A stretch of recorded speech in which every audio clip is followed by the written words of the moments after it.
Good evening, everyone from Moscow. Good day to the rest of you at other parts of the world. It's a pleasure to have you back on the Chris Halali show here. I hope you all are doing well. A lot of things to talk about, a lot of things to get into, and I want to introduce the amazing Dimitri Lascaris, who is a journalist, a lawyer, award-winning, by the way, lawyer, and also was a candidate for the leadership of the Green Party of Canada. So I'd like to bring him on stage. Dimitri Mu, Carlos Irtes, nice to see you. A pleasure. Kala, kala, si. Thank you for having me. It's a pleasure to be here.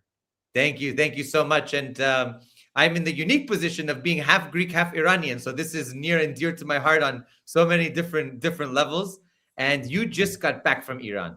And I'm so excited to pick your brain about everything that you experienced, that you saw.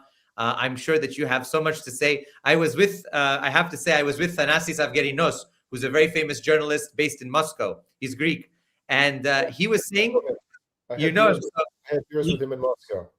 Perfect. So he was saying what a tragedy is that you and I and other voices are not on Greek TV often, because they don't want the truth to be shown to the Greek people, although the Greek people, many of them know, but they don't want our voices to be out there because they are deeply worried that, they're going to be exposed for being Zionists and for being, with the NATO camp fully embedded. Well, strange you should mention that, because for the very first time in my life, I was on Greek TV the other night.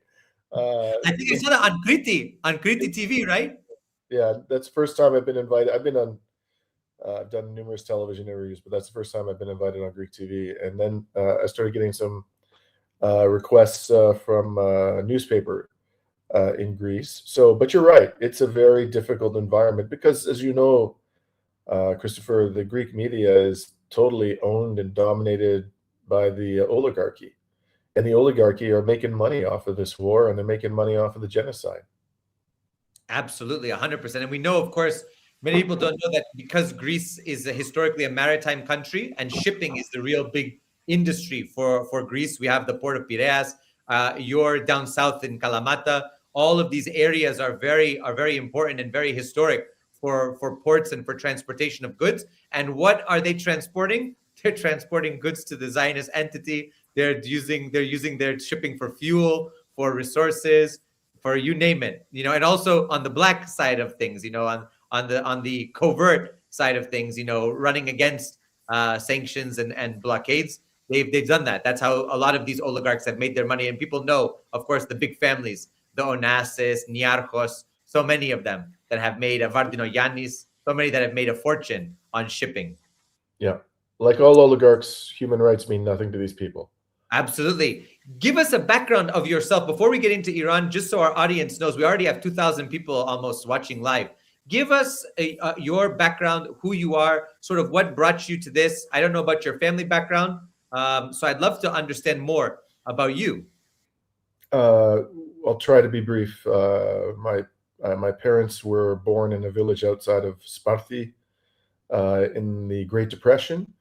It was a poor village. They lived on a farm, and they experienced the Second World War, the Nazi occupation, which was in Greece particularly brutal. They then lived through the Civil War, which was more or less imposed upon Greece by Churchill and the British government, because they didn't want to see the communists come to power, even though the communists were the primary reason that the Nazis were ultimately expelled from Greece. So out of that wreckage, my parents decided to come to Canada in the 1950s when the Greek government was looking for cheap labor from Southern Europe. And at that time, they were in their late teens, but they didn't have a year of high school education. And because of the poverty and the lack of opportunity, they came, but they didn't want to leave their country. They really didn't want. And I think this is true of most migrants today, by the way. Most migrants don't want to leave their country, but forced to oftentimes by crime governments commit in the West. Anyways, I was born in the 1960s, and I wish I'd been born a little earlier so I could have experienced it, but I missed that. And I was born and raised in Canada, and I went to law school at the University of Toronto. And when I graduated, I had so much debt thought I should get a job on Wall Street. I had the opportunity to work on Wall Street. So I did that for a few years, and I found that to be a soul-crushing experience. So I left the legal profession for a while. I became a professional blackjack player, a card counter. I did that for about 3 years, and then decided that that wasn't a particularly enriching experience. Although I made a decent amount of money, it wasn't something that I wanted to do long term. So I returned to the practice of law in Canada, and I became a class actions lawyer. So I went to the other side. Instead of representing corporations, I then began suing them and their directors and officers for a bunch of things, but mostly securities fraud. And I had a very good career. And then by 2016, I really didn't need to make any more money, and I really wasn't motivated by money. And I felt really privileged to be where I was, Christopher, especially coming from my background. I never felt comfortable in, the white shoe law firm. And, certainly didn't like being around people who went to private school and had Roman numerals after their name. And so I decided that I would do two things. I'd do pro bono legal work, and I would become a journalist, an independent journalist. And that's what I've been doing for the last 10 years. And I decided to focus on anti-imperialism because I think that the greatest force for evil in the world today are the governments of the West. And they're the ones who control the media. They are engaged in a constant campaign of manipulation of public opinion for their own enrichment and empowerment. And I've enjoyed the work that I've done over the last 10 years more than any other work I've done in my life. I really have. And this trip to Iran was one of the most enriching experiences I've ever had. It was quite something. It's amazing. And we have so many points of intersection. My family, of course, from southern Greece, from Laconia, just about 45 minutes south of Sparti. My ancestors from Ariupoli, from Mani, and then many of them moved over to Molai Sikia, which is near Monemvasia, and also participated in the National Liberation Front in Ea Melas. My grandfather was in Epon in the youth wing, and his two older brothers, my two great uncles, also fought in Elas in the Greek People's Liberation Army. One was executed in the Greek Civil War. It was a huge news item. He was a prisoner and he was killed. And then the other one went into exile eventually and was on the islands during that period of time. And my family left. My grandparents left eventually and went to Quebec province in Montreal because at that time it wasn't only the cheap labor, but also Quebec had a different kind of political flavor to the rest of sort of like British Canada. So it was more open to kind of lefties of that variety. So many actually left and went there. And actually they had, I have pictures from that time period of demonstrations in support of democratic Greece. You know that the communists were still fighting. And then you had the regime of the colonels, right? The junta, the dictatorship. So that's how my family ended up. My mom was born in Greece, was born in Canada, and then grew up in Greece secretly with my great grandparents. But that was the experience, I think, of the Greek immigrants. They never wanted to leave. Actually, my grandparents never saw themselves as either Canadian or American. They came to the US in the 70s as none of that. They always saw themselves as Greek and as patriotic to the Greek cause and the working class. So they were very much anti-imperialist for Palestine. I remember, I'll never forget, I brought a friend of mine who was my colleague in China. I lived in China for 2 years. And my grandfather said, Chairman Mao was one of the greatest leaders of the working class. And I said, my grandfather, my papu, didn't even finish 6th grade. And he is, is talking about the Red Book. And I said, that was the style. That was really the style. And my grandmother, she was basically, for all intents and purposes, illiterate. But she said Jesus was the first communist. She had a really big heart. Really. He said, if you have 2 cloaks, give 1 cloak to the person who doesn't have a cloak. And I wrote about it in my thesis at the University of Athens. I talked about this experience of growing up in a family like this, with the trauma of the Greek Civil War and World War II, but also with that kind of like heroic anti-imperialism, anti-capitalism. They were involved in their trade unions. They kept it alive. And that's why I think I had a lot of that political development growing up. So I think that you and I share that as an intersecting point, which is so nice. Absolutely. That's wonderful news. It is. But what about the Iranian side of your family? So most of my family lives in Iran right now. I haven't been able to communicate them since February 27th, 28th. I've lost all touch with them. Most of them are in Iran. My dad comes from a very big family, ethnically Kurdish and Lor. So my dad was born in Malayer in Hamadan province, and my Baba Buzurg, my grandfather from Kermanshah in that region, in Iranian Kurdistan. But we're Shia, so most Kurds are Sunni, but we're Shia. Also the Lors. You saw the sort of Lor tribesmen. This one was from Bakhtiari, but shooting down the. Yeah, I was like, that's us. I grew up going hunting and doing all that stuff. So for me, it's awesome. It's very good to see that. So my dad was in the revolution, participated in the revolution against the Shah, and eventually came to the U.S. He was one of the last to leave Iran and go to the U.S. to study. He actually got accepted to study. So he ended up going to the U.S. and then the embassy happened, the hostage crisis, and ended up getting stuck there. Met my mom, and that was the rest is history. I came along. But I grew up in a very big anti-imperialist household against, Iraq war, against Afghan war, in support of Palestinians. You can't imagine the dinner table conversations. So I really was a part of that firmament, that really was, part of who I was as a person. And my family in Iran, regardless of all of the disagreements we might have for minor political disputes, everyone is extremely patriotic. Some of my family members are are serving in their leadership roles in government, in other structures.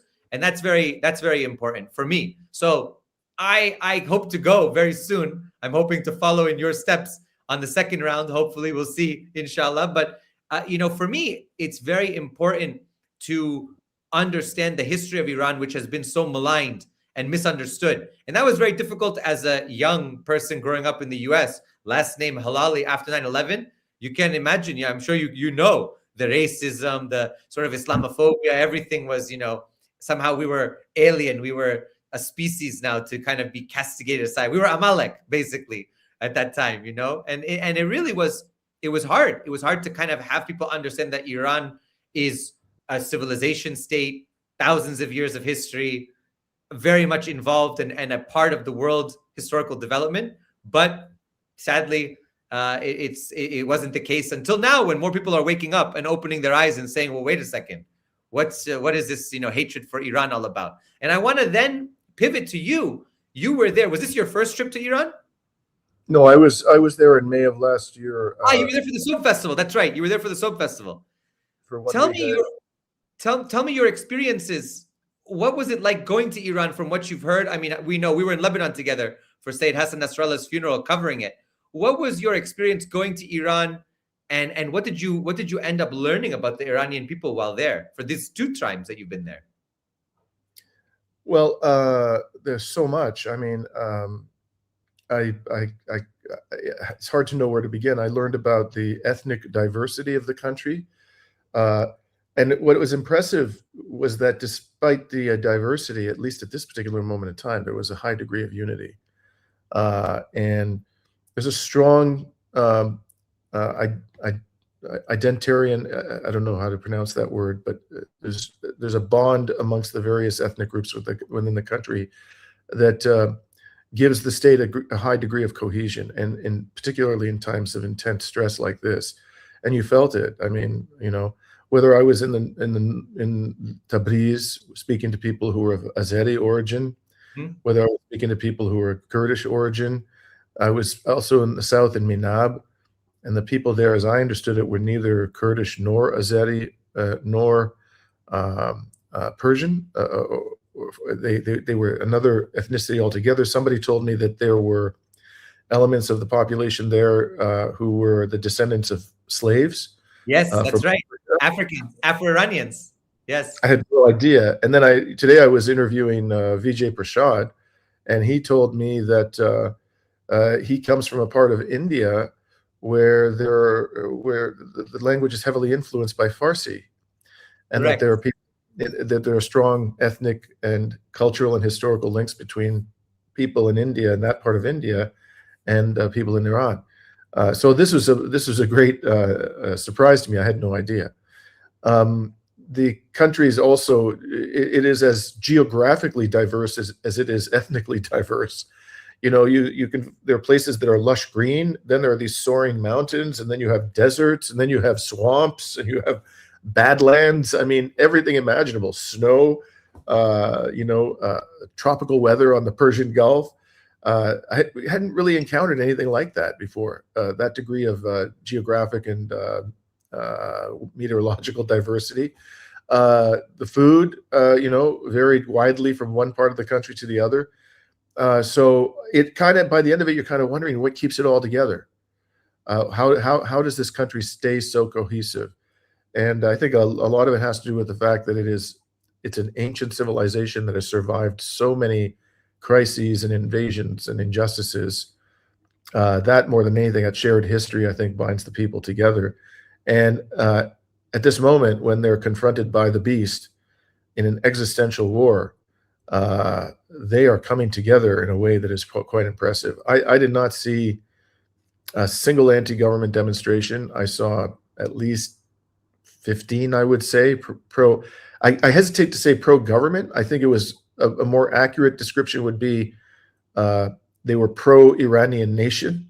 They were coming out on the streets, and not to say that they were criticizing the government, in fact, and you saw many photos at these demonstrations of the supreme leader and of his son, the new supreme leader, of the original supreme leader, photographs of people who had been martyred from the government. So it's not like there was any hesitation there in embracing the government, but really what seemed to be the primary message is we will stand to the death in defense of the nation and the state of Iran.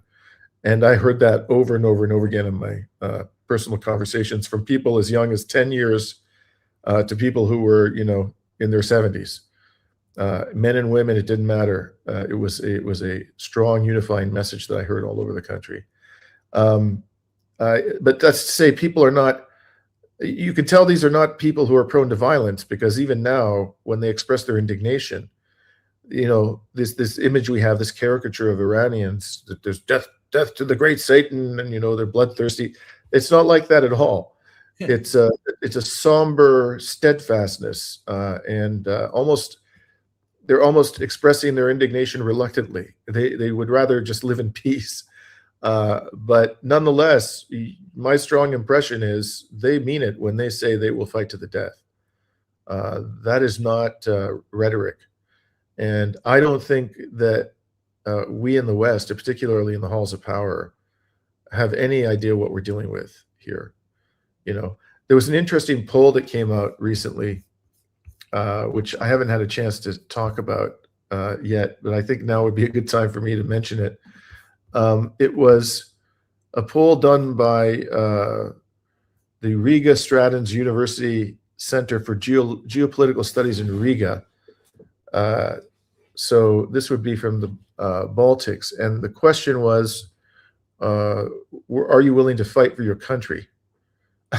Okay.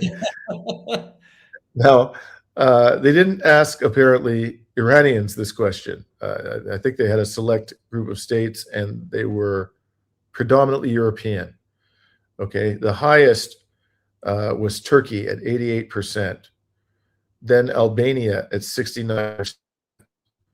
The highest European country was Sweden at 66%. And then you go down to the bottom. I'm not going to read to you all the numbers. Italy was 25%. Germany was 27%. The United States was 37%. And Canada, where I spend half my time, was 39%. So I would estimate that the figure in Iran is higher than Turkey. I think so. So it's like up in the 90s. I don't know, but that's my guess. And we're talking here. When you have such an so little willingness amongst the population living in the West, and it's understandable, by the way, Christopher, as I'm sure you would agree, that people in the West don't want to fight to the government because they're unprincipled, psychopathic bastards. Why would you want to fight for these people? Like what? So for the Epstein regime, you're going to die for them? I mean, no. So that's why most people don't want to fight for their country in the West, but the people in Iran do. They prefer not to go to war, but they're ready to fight, and they will fight to the death. That's my overwhelming impression. Absolutely, and I think that was conveyed by a lot of videos you did. I just want to share for those. I know that we have about 165 from your channel. tuning in. But for everybody else who's tuning in, I just want to bring up your channel so that people know this is Reason to Resist with Dimitri Lascaris. And you see right here the latest videos. I mean, we have, for example, is Greece enabling war on Iran? I think that was a new one that you just did. We have the rise of Iran. You go down to the Strait of Hormuz. We'll get to that video as well. You talk about Minab as well, the erasure of culture. You went and saw some sites in Esfahan that were targeted. We have here my good friend, our mutual friend. We were together in Lebanon, Steve Sweeney, as well. So there's a lot of videos here that people need to check out. The stadium that was hit, people who have suffered. So you have great videos. I hope people can check out your channel, follow you. Everybody who's following my channel and following DD Geopolitics, please follow Dimitri Lascaris and make sure you like, comment, subscribe, and share. This is so important. There's so few of us who are reporting the truth now, and we're on the precipice now. We really are. Sadly, we're a minority. We're oppressed in our own countries. Intimidation. The FBI in the U.S. has how many times intimidated me, come to the house, come to family members and friends. I'm sure in Canada also you're feeling the repression in many ways. We know some friends and colleagues who've been on Press TV have also been intimidated. So this is really important. I just want to plug this now as we got people here, almost 4,000 now. Please make sure that you are following and sharing this work. It's so important because you were with Tim Anderson, very good friend of mine. We were in Venezuela together just in the fall. Phenomenal. And with Ahmad from Propaganda & Co, right? So it was the three of you. I think also another journalist, maybe from Turkey or somewhere else. Turkey, Adam Metan, but he was only able to go as far as Tehran because he had other commitments. Okay, so it was good. It was good that it was a 4-person team that was down there on the ground, at least for part of it. Yes, and then after that, but we also we had 6 or 7 Iranian journalists in our entourage, and we were effectively a team, all of us together. And I have deep affection for all of these people now. You kind of I've never fought a war, but you kind of understand how soldiers on the battlefield, they develop deep bonds and they protect each other because that's how I feel about these people now after having spent 11 days in a war zone. And I was privileged to have them as my comrades all the way. One thing I want to say about the information war, which is quite striking for me about this particular trip. As you mentioned, I've been to Lebanon. I've been there 4 times actually since the genocide began. And I'm sorry if I'm not speaking to you. I'm very tired and I just whacked. No worries at all. No worries at all. Thank you so much for making it this late. My pleasure. So, and of course, I was in Palestine during Ramadan in 2024. I was reporting extensively on those occasions. Since the genocide began, I've been to Iraq, and I've been to Qatar, and I've been to Jordan twice. And in October, I tried to go back into Palestine for the 2nd time during the genocide, and they stopped me. They prohibited me from entering.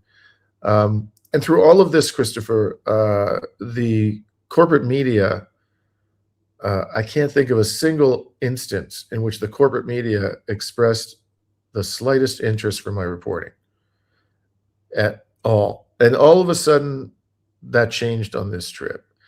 And I don't think that's because I'm doing anything differently. I think it's because the world has changed. So just to give you a few examples, I was interviewed, of all places, on Japanese television, 2 major networks. I was quoted, this really shocked me. I was quoted by the Washington Post. They were more interested in my video than speaking to me, but they quoted me and they used my video. The New York Times did so. ABC News did so. I was interviewed on Greek television for the first time 2 nights ago, although I've been, very outspoken about Greek political matters. Numerous media outlets in West Asia contacted me for the first time.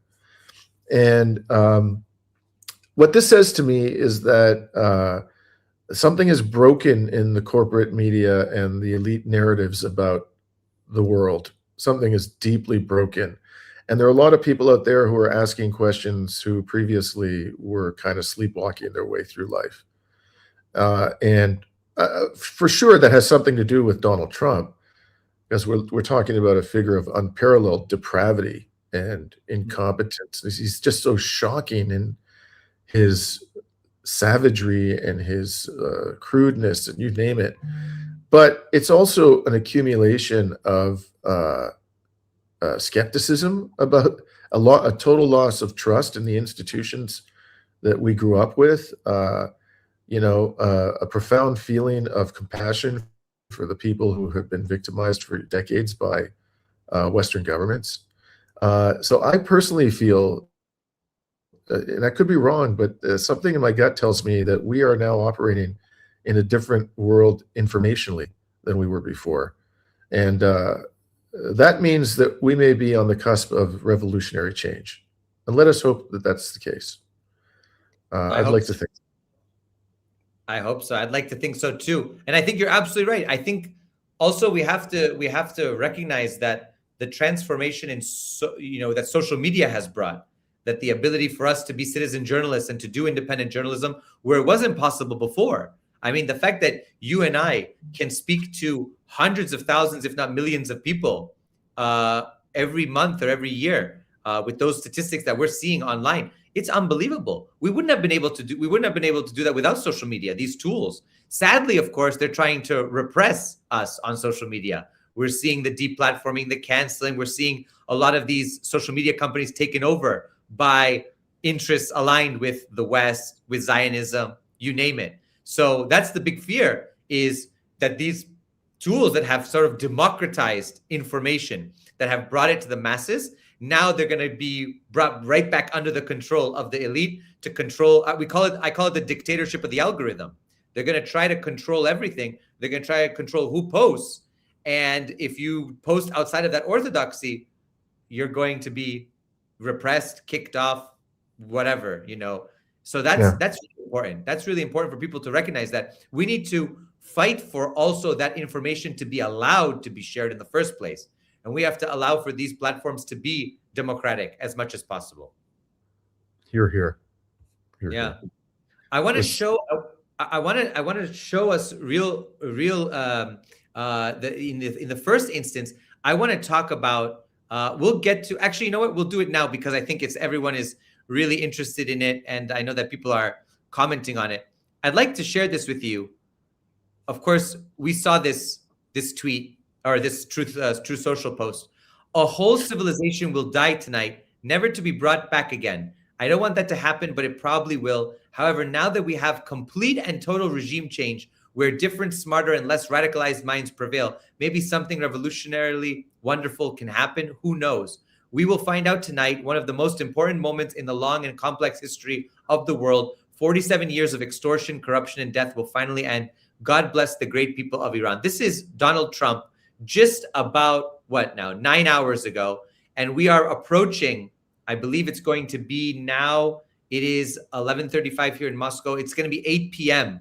On the East Coast of the United States, where this sort of quote unquote deadline, of which the Zionist media has a countdown clock as if it's some, as if it's New Year's Eve. They're counting down to that deadline. And I wanted to ask you, as a lawyer, I studied the law as well. So you and I have legal backgrounds. I want to ask you, what do you make of that tweet, especially that first line? I mean, what is going on here? You couldn't imagine a more genocidal utterance than that. Yeah. Because what does a civilization encompass? A civilization is not just the military forces of a nation. A civilization means, the entire people, the children, the mothers, the fathers, the working class, people who have no relationship to the levers of power, the state, the military. That's what he means. Civilization is an all-encompassing word, and he's stating openly he's going to destroy it. This is an unequivocal expression of genocidal intent. I see it as kind of like the Goyim version of Netanyahu's Amalek speech. He's just not using the word Amalek, but effectively he's designating all of the Iranian people as Amalek. Kill them all. Kill them all. And then, and the thing is so demented Christopher, because at the same time as he's saying, I'm going to wipe them all out, he says, God bless the Iranian people. I mean, what the hell? I mean, he's excuse me for my colloquial psychiatric assessment, but the dude is Looney Tunes. He's bonkers. He's cuckoo, as we used to say when I was a kid. He's gone off the deep end. You come up with your metaphor. The guy is flat out insane, you know. And then he says we have regime change. As far as I know, President Pezeshkian is still there. So is the foreign minister. They're not gone. And the Islamic Republic remains firmly in place.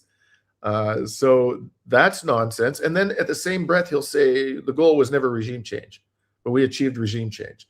And you could go on and on. The man contradicts himself in a single sentence. He'll contradict himself. He says stuff that bears no relationship to reality. He has an ego of unparalleled dimensions. I mean, I've never seen a human being on the world stage with an ego like this man. I don't call a single time in my life, just to give you one example, I suspect you're going to agree with me. I can't recall a single time in my life when I heard a world leader say, I deserve the Nobel Peace Prize. No. This whack job says I deserve 7 of them because I stopped 7 wars. We're dealing with a madman. He's a psychotic madman. Somebody in the United States needs to divest that man of power before he kills us all. You know, really? He's straight up insane, and he has the finger on the nuclear button. I mean, I don't know what else one has to say in order to convince the American people that their president is criminally insane. So I don't know. Maybe somebody. What is the amendment? The 25th Amendment, is that the one where they determine the president is incompetent? God, it's time to swing into action under the 25th Amendment, people. I don't know whether he's going to carry out this threat. If he does, the global economy is going to get destroyed in the next 48 hours. I feel pretty confident about that. The Iranian people, I don't need to tell you, and I'm sure most of your listeners will already understand this, they're not joking when they say there will be no red lines. They can destroy the energy infrastructure in West Asia. They can actually do it quite easily. There's nothing anybody can do to stop them. And they will do that if Donald Trump tries to, quote unquote, destroy the civilization of Iran. There's just no doubt about it. And they may very well decide to take out the desalination plants and render, the Saudi peninsula largely uninhabitable. That's right. So, I mean, but I think even in the best case scenario, Christopher, I mean, even if he doesn't go crazy tonight, there is no indication that he's willing to make any concessions to Iran, and Iran is not going to stop until they get major concessions. They may be willing to compromise on some issues, but this maximalist approach that Donald Trump is taking is going to have exactly the same impact that Zelensky's maximalist approach had in Ukraine. We're now 5 years into that war. His country lies in smoking ruins, and the only reason why it still functions is because the West is pumping massive amounts of money into it.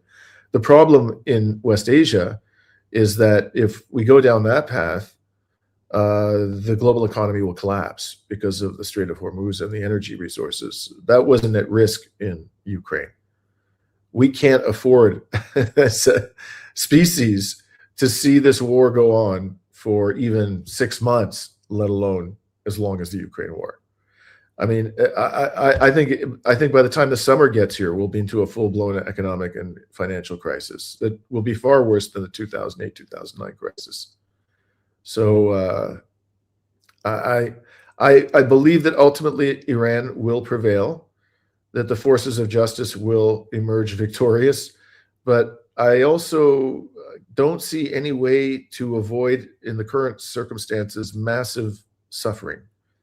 I'm sad to say. I just don't see how we're going to avoid that. I agree with you. And that's sadly, I mean, we know our mutual friend and comrade and brother, really, Professor Sayyid Mohammed Marandi always says, we are the nation of Imam Hussein, and we will never abandon the Palestinian people. And it really is a nation of martyrdom. You saw it up close and personal. You saw people who had lost loved ones. I saw many of your videos from their family members, people who were mourning. We've seen so many videos coming out. And when you look at that, I mean, these people, as you rightfully point out with that statistic, our people are ready to they're ready to die. They're ready to suffer for their country. They're ready to suffer for their faith, because that's the root of it. In Greek, for example, we have the saying, everyone has their Golgotha, and especially for those who survived the war, the polemo, the emphilio, all that stuff. People knew how to suffer, and they would say, even the Lord suffered, so we also will suffer as well. That's even on like a higher level for Iran. Iran's the same. Iran has this culture of martyrdom. Greeks know that as well. It's like, and they've lost a little bit of that culture because it's not as much anymore. But in Iran, it's very much a part of the life. It's very much a part. It seeps that in everything, And people like to say, for example, in the West, you can comment on this because I think it's important. People in the West, we've seen a lot of this stuff where I'm Persian, I'm not Muslim. Somehow that Islam is an imposition on Iranian civilization, even though it's been there for 600 years, 1,400 years, whatever it might be in that time scale. It's been there for 5 times as long as the US has existed. You tell me about a civilization that somehow they're saying, oh, we were all Zoroastrian. Okay, yeah, there were Zoroastrians, there were Christians, there were all sorts of people. Then Islam came, like every other faith tradition that emerged in history, and it became part of the society. It became part of the culture. You cannot imagine modern Iran without Islam. It just doesn't make sense. All of that is just fake. It's just artificial. It's concocted. It's reimagined, as the nationalist historians would say. It's all reimagined because they're not going out to be with the Parsis or with the few Zoroastrians who are still in Iran. They're making up their own stuff. They look like, they're with their short skirts, which, by the way, Zoroastrians still are covered, by the way. Traditional Zoroastrians are still covered. They also have a culture that's very strict in terms of their social appearance. But you see this kind of fakeness. What did you feel about Islam and the role of Islam in the society? But you also saw Christians there. You've seen Jews there, Zoroastrians. What have you seen in the country? And how do you see that as different from what we're seeing in the diaspora, sadly, abroad? Well, one of the most moving moments of the trip was the first day we were in Tehran. So I think this was the second day of our trip. Was the Saturday after the last day of Ramadan, which I believe is called Eid al-Fitr. Someone taught this to me, and so our comrades in the Iranian press took us to the biggest mosque in Iran, the Grand Mosalla Mosque. I don't know if you've been there, but this thing is absolutely enormous. I mean, it's I wouldn't know, but several football fields. A gigantic thing, and we had to walk several kilometers to get there because they closed the roads to vehicular traffic. And as we were walking, just huge crowds were streaming towards this mosque, and they were singing in the streets. I assume they were singing Shia Muslim hymns, because that was very moving. And then when we arrived there, our colleagues managed to get us access to scaffolding that was erected beside the imam. So when you got up on top of it, you saw the entire throng assembled. And I'm just taking a guess here, but I think there were over 100,000 people in there. And watching them, this is in a time of war. And we're dealing with people who are perfectly capable of dropping a few 2,000-pound bunker buster bombs on a mosque. I mean, it's not by any means any stretch of the imagination, beyond Trump or Netanyahu to do such a thing, right? They didn't care. They were in there praying, and for me as a non-Muslim, seeing people kneel in unison, a huge mass of people like that, is just moving. It's inspiring. It's like I almost want to believe in God again, although I'm now beyond the point where I could do that. I've been an atheist since I was 18 years old, and but I could tell you one thing, Christopher. What I've seen in the Muslim world since this genocide began, I was in the Al-Aqsa Mosque during Ramadan in 2024. that too is one of the most moving experiences of my life. And if I actually believed in God, I would unquestionably be a Muslim, and I'd probably be a Shia Muslim. I've learned a great deal from Muslims during this time of genocide. And I find their ethic of self-sacrifice and commitment to justice to be amazing. It's just amazing. Again, this is something, in our godless West. And I say this as an atheist, it's something we just don't understand. Mm-hmm. So and the problem is when you don't understand what you're up against, you can make horrible mistakes that cause immense suffering. I wish we had people who at least had an inkling of what they're dealing with. But in any case, that was, a sentiment that I heard well beyond that morning when we went to the mosque. I repeatedly heard people express the notion that they had a duty to God to resist and to stand by the oppressed. So I think on that basis alone, we're not going to be able to defeat the Iranian people. I mean, it's not like you and I are part of that devilish enterprise, but the West is not going to be able to do it. The West doesn't have the principle. It doesn't have the sense of justice. It doesn't have the understanding.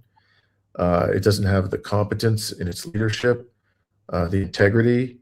All the elements that are necessary for victory are lacking in the West. But it seems to me that they pretty much were all present in Iran.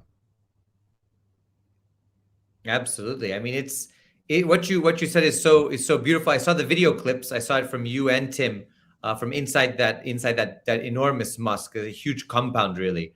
And it was very moving to see, very, very moving to see. And I believe it was just a bit prior to that was, Quds Day. And you had, for example, the commemoration and sort of the solemn commitment to Palestine, to freeing Palestine. So all of that to say that Iranians are firmly committed to their homeland. They're firmly committed to justice. They're firmly committed to Palestine because they don't. This kind of idea, that somehow, we're not Arabs and Palestinians are Arabs and therefore we're not going to fight for them.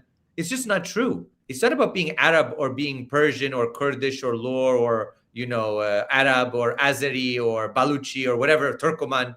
It's about justice. It's about human beings suffering under oppression. That's what it is all about.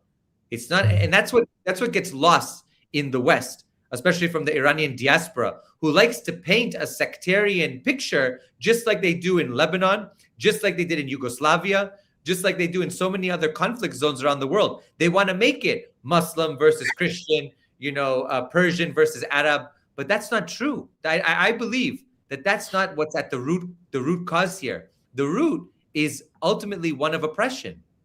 It's ultimately one of imperialism, as we were talking about before, of colonialism historically, or neo-colonialism today. So when you understand that, you recognize that it has nothing to do about any of this. If that were the case, then Arabs in Iran would not want to be part of the Iranian nation. But they are actually firmly committed to Iran. So much so that when Saddam Hussein attacked Iran from 1980 to 88 and thought he could rely on the Arabs of Iran to come to his side because he was an Arab nationalist, he was part of that, Ba'athist movement on the Iraqi side, they didn't. They firmly stayed committed to Iran, even though many of them are Sunni. They stayed committed to Iran. That's what people lose, I think. That's what people lose out on. And they misunderstand. How have you seen the misunderstanding of Iran play out in Canada when you're there? And maybe even in Greece now that you're also there, although I think in Greece it's much less so. But in Canada especially, what do you think? It's funny. I was interviewed this afternoon by a Canadian radio host, and she, I think and she's relatively open-minded. This person that I was speaking to, by the standards of Canadians, political commentators, and she leans to the left. And she asked me about what I experienced in Iran.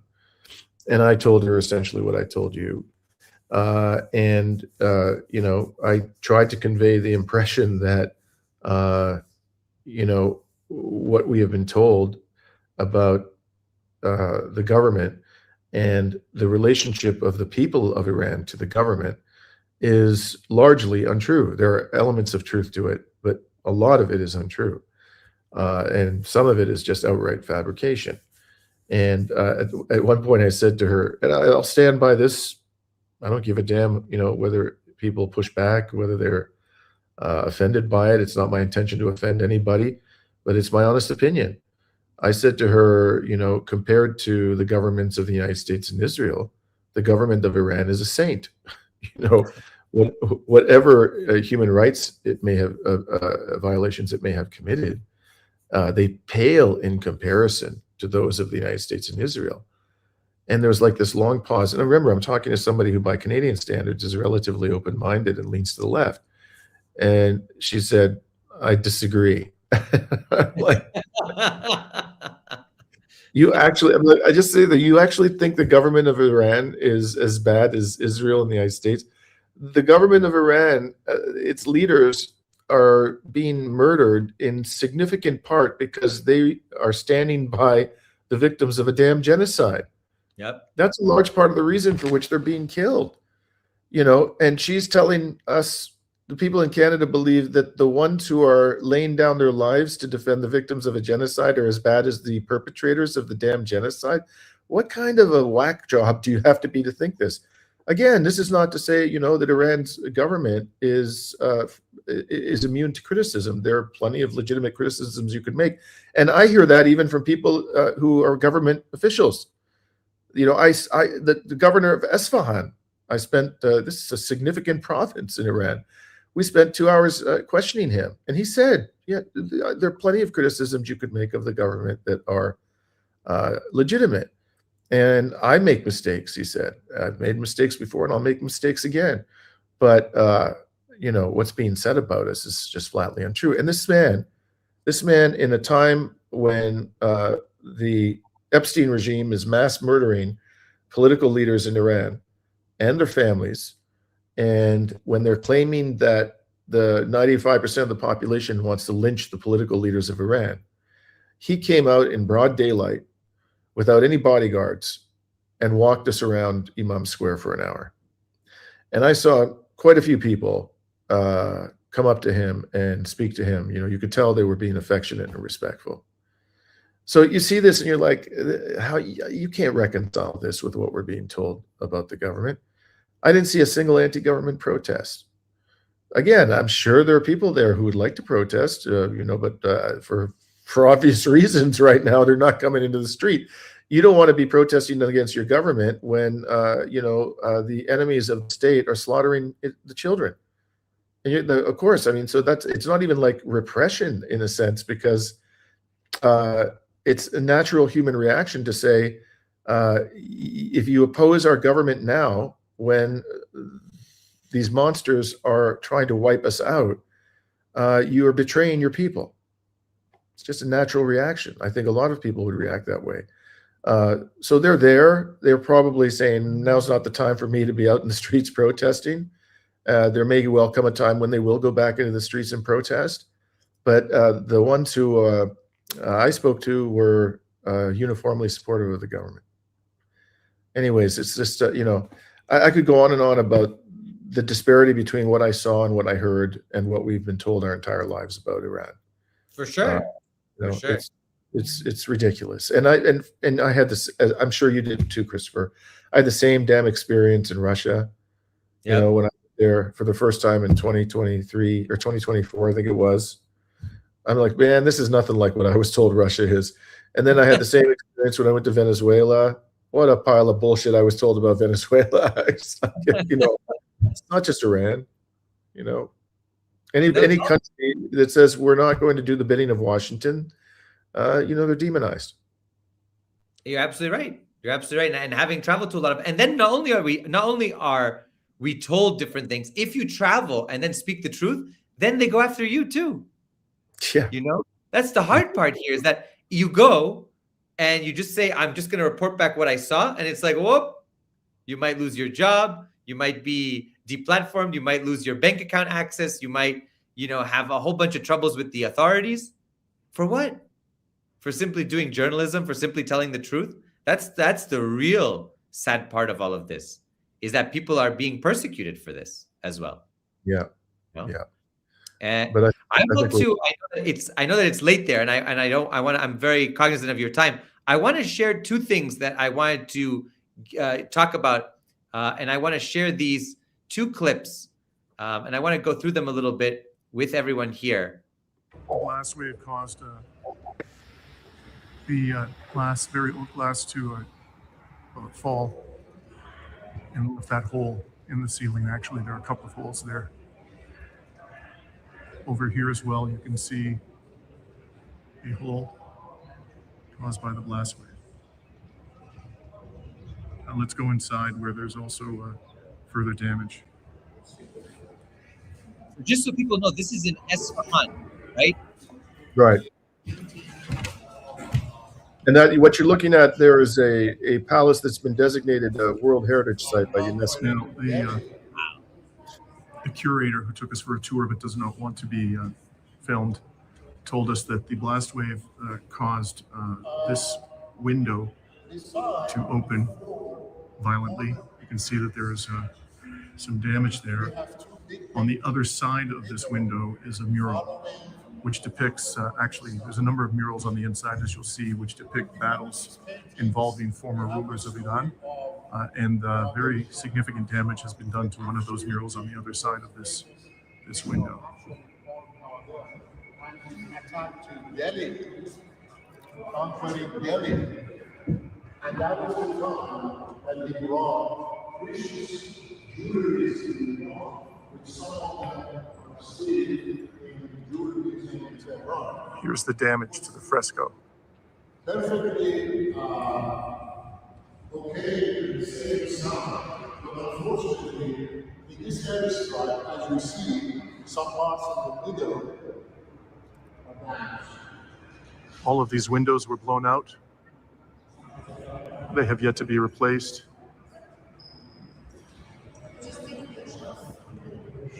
You can see there the power of the blast knocked out that wooden frame.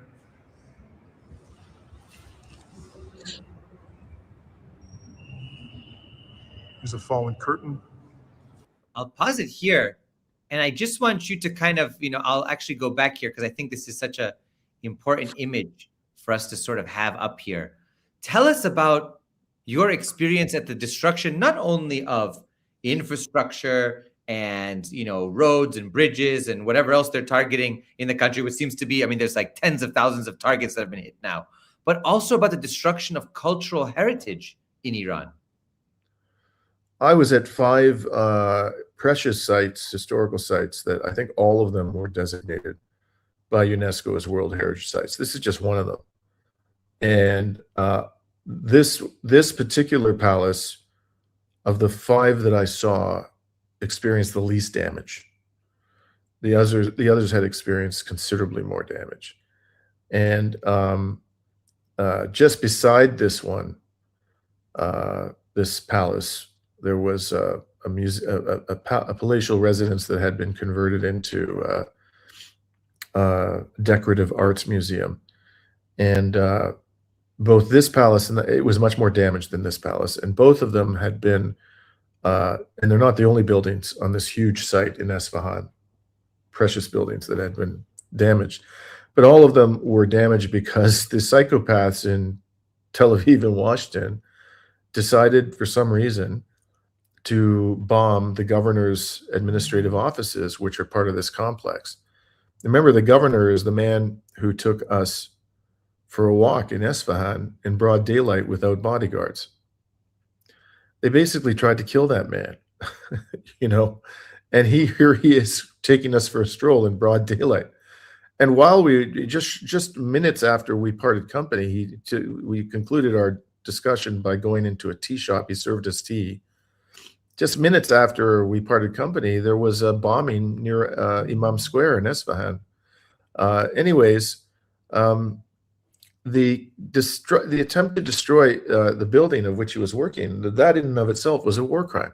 It's not like they were striking some legitimate military target. It was a civilian facility, for God's sakes. And as a result of that, all of these UNESCO World Heritage sites suffered severe damage to varying degrees. And, I saw this in Tehran. I saw multiple buildings in Tehran that were equally important from a historical perspective and a cultural perspective that had been damaged at least as badly as this, if not worse. The one I thought that was most heartbreaking was the Golestan Palace. Mm-hmm. That was they've damaged stuff there that cannot be replaced. Maybe they can repair this fresco so that you can't see the harm that's been. I don't know if that'll be possible, but in Golestan Palace, I think that there's some of the priceless interior decor has been permanently lost. And this is all part, when Trump said today, tonight we're going to destroy Iranian civilization, he was just basically like speeding up the clock. They've been systematically destroying Iranian civilization, or trying to, since the start of this war. It's not new. Look at the damage that they did to these precious historical sites. That's a key part of Iranian identity, and they did this intentionally. So, in a way, he's just acknowledging what they've been trying to do from day one. When they killed all those children, they murdered those children in Minab, and that was a cold-blooded murder. Make no mistake. That wasn't a mistake. They knew exactly what they were doing. They were trying to destroy Iranian civilization when they murdered those children. When they hit the hospitals, I went to two that have been completely put out of action. They're trying to destroy Iranian civilization. Emergency centers. Now they're bombing universities. They just bombed Iran's equivalent of MIT. What is that if not an attempt to destroy Iranian civilization? So, in a way, his post on Truth Social today was a little bit late to the game. Those of us who have seen what is being done to Iran understood that this was the intention all along. Yeah, you're right. You're absolutely right. Actually, you mentioned the bombing of Sharif University of Technology. I gave a lecture there in early February, virtually. They had me on to talk about resistance, by the way. And after the bombing of the university, the student organizer messaged me, and he said, and it's not verbatim, it's verbatim on my X if you want to see it, and on my Telegram channel, but he basically said, brother, my heart is broken because this is the university that formed me. This is where I got my education. This is where I feel at home. This is where my family. And they destroyed the heart of that university, which is the data center. And I just said, we will win. This is, we will win. We will defeat them. And he said, we will. And I said, that's the meaning of resistance. Forget about my lecture. I talked an hour about theory, and no, you're living it now. You don't need to have me lecture you. It's inside you, right? That feeling, anger, and rage at a power that comes in to destroy your home, to kill your family, to destroy your cultural sites and your universities, scholasticide and all of the aspects of this that we've seen, not only in Iran, but in Gaza. They destroyed every school, right? In Lebanon, they're destroying every school in the south. They're blowing up every home in the south. The biggest ethnic cleansing since the Nakba, right? Over 1 million people now cleansed from south of the Litani River. All of this is part of the resistance, right? We're going to resist that. We're going to push back against that. So that, I think, is so important here. And I think that, it's one thing to mourn, and I mourn all of this, but we will rebuild it. We will repair it, and we'll fight back. We'll defend the homeland. Absolutely. Just as so many other people have done around the world over history.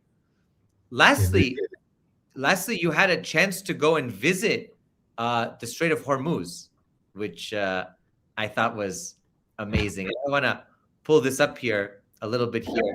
You can see.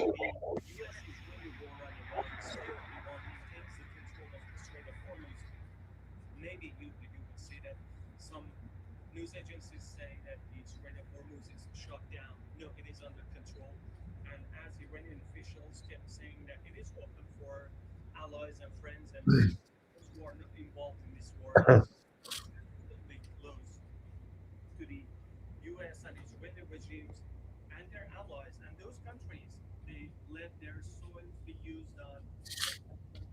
nation, this strait is closed for them. So those are all ships out there, right? Yes, I counted about 100. About So there's 100 ships, huh? yeah. Wow. Those are just the ones I could see with my naked eye. I didn't have binoculars on me. I'm sure I would have seen many more. Wow. And I think just I think there was a so Distance from look at all of these Iranian ships. port, ports, because there is a risk of these vessels getting targeted here, and because of that, they got some distance from the port. And this key waterway, which has been one of the Unbelievable. points of Unbelievable to discussion see it. after U.S.-Israeli war on Iran, we got some information. And the key thing I think from this video, I'll pause it here. And I want once again, I want all the viewers. We have over 6,000 people watching live now. I want everybody to go subscribe to Dimitri Lascaris' channel, right? And go and watch all these videos. Watch all these videos. See all of this information that you're not seeing. This is not on CNN or CBC or BBC. None of that. Who's down there? Only you, Tim, Iranian journalist Ahmed. You are down there. Nobody else was down there seeing it live in the actual strait, in the waters. This is the first time I'm seeing this kind of footage like this, right? So this is very important, very, very important. What was your experience like being down there? It was you're on the water and you're thinking I'm at the eye of a global economic storm. It's remarkable to be. I've never, in my lifetime, I can't think of anything that was comparable, where so much depended, in terms of the well-being of the human species, so much depended on such a small space, such a hotly contested small little space as this. And you feel like, it sounds cliche, but you're part of a historical moment that is without parallel in our lifetimes. But a lot of the time we were out there, frankly, we were just wondering if we were about to die, because for the 2 days leading up to that event, every place that we went to, almost every place we went to was struck after we left, like within anywhere from 10 minutes to 2 hours. That was not happening before. I'd say on average, we heard maybe 3 to 5 explosions a day. And the explosions were typically, anywhere from a couple of kilometers away to 15 or 20 kilometers away. But now, all of a sudden, in the last 2 days, as soon as we got to Bushehr, the Persian Gulf, and by that time we had become widely known in the country. Like, there had been numerous reports that had been aired on national television about us. So, and we had our work quoted, accusing the U.S. government of war crimes, quoted by the New York Times and the Washington Post and ABC News. Mm-hmm. So, I think we were now very clearly on the radar of the aggressors. All of a sudden, we get to Bushehr, and they start striking places where we go to inspect damage. And on the day before we went on this boat, that's the day we went to Minab. And on the way to Minab, we stopped to inspect a civilian radio transmitter that had been destroyed.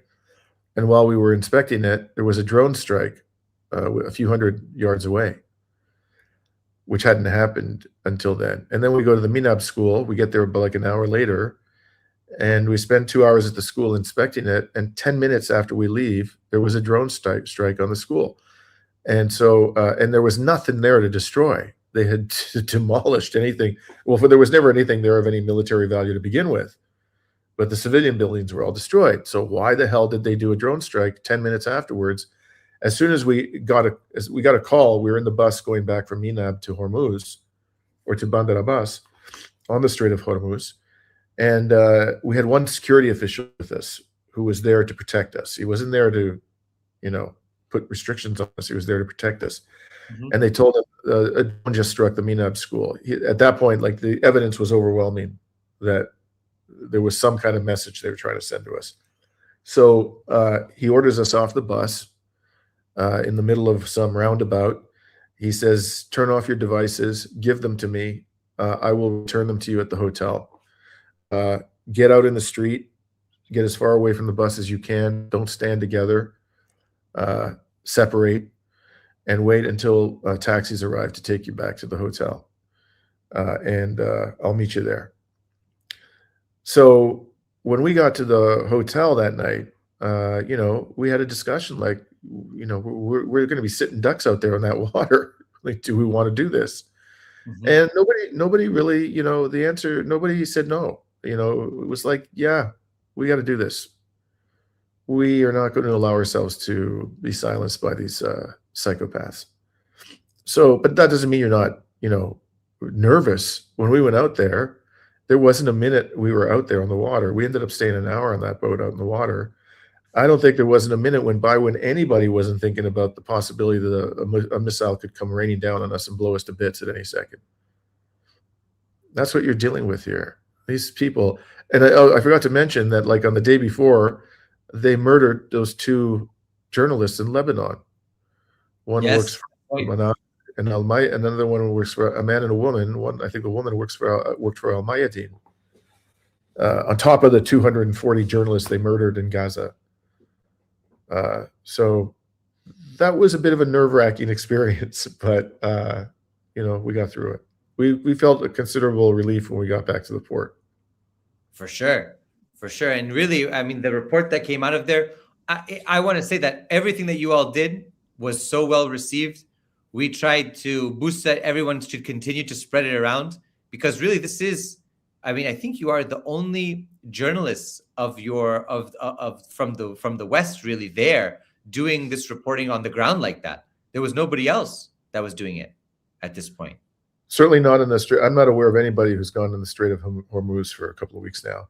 There were, I think, in the first or second week, there were some very brave Iranian journalists who did it. Mhm. But I haven't seen any non-Iranian journalists go into the Strait of Hormuz up until now. I have to applaud you. I have to applaud all of you for your courage and for the important work you're doing. I know it's late there, and I want to thank you so much for all of your work. I want to just put your channel up again for people who are watching. Once again, Reason to Resist with Dimitri Lascaris at Reason to Resist. Please come and like, comment, subscribe, and share.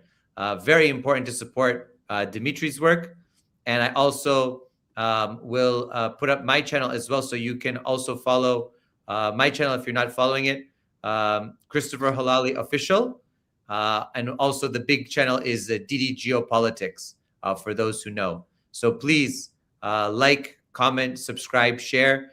Dimitri Mu, se ευχαριστώ θερμά. I really appreciate all of your hard work, all of your effort. I look forward to seeing you hopefully soon in person. A lot of big trips are planned in the coming months, I'm sure, for us to continue to report on the ground. Hopefully we'll see each other in the region very soon.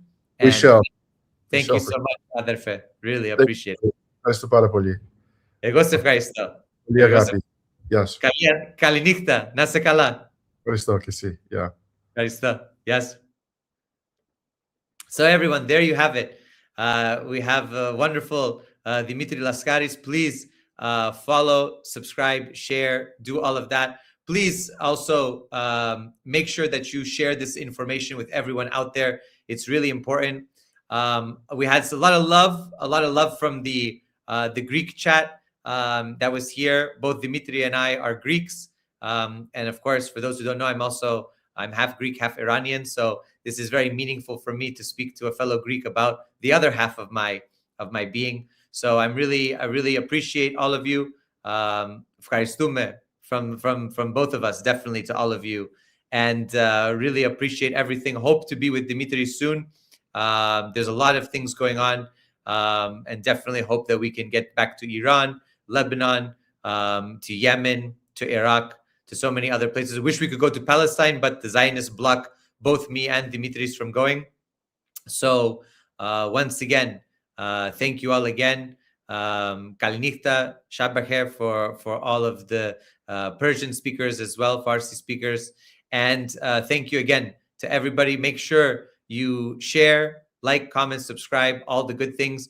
Follow DD Geopolitics. Tomorrow, we'll be having a great show On Thursday, I'll be speaking with Tim Anderson, who also went on this trip. Make sure you tune in to that at the Chris Halali Show and with us here at DD Geopolitics. Thank you all again. Wishing you all a good night or a good day wherever you're at, and especially to everyone in Greece, in Iran, in the region, especially wishing you all consistent love and a good night. And we will resist. We will win ultimately. That's the most important thing. We will win. The resistance will win, and I do believe that justice will prevail in the end. Thank you all again. Kalnichta, Khodafis, all the best. See you soon.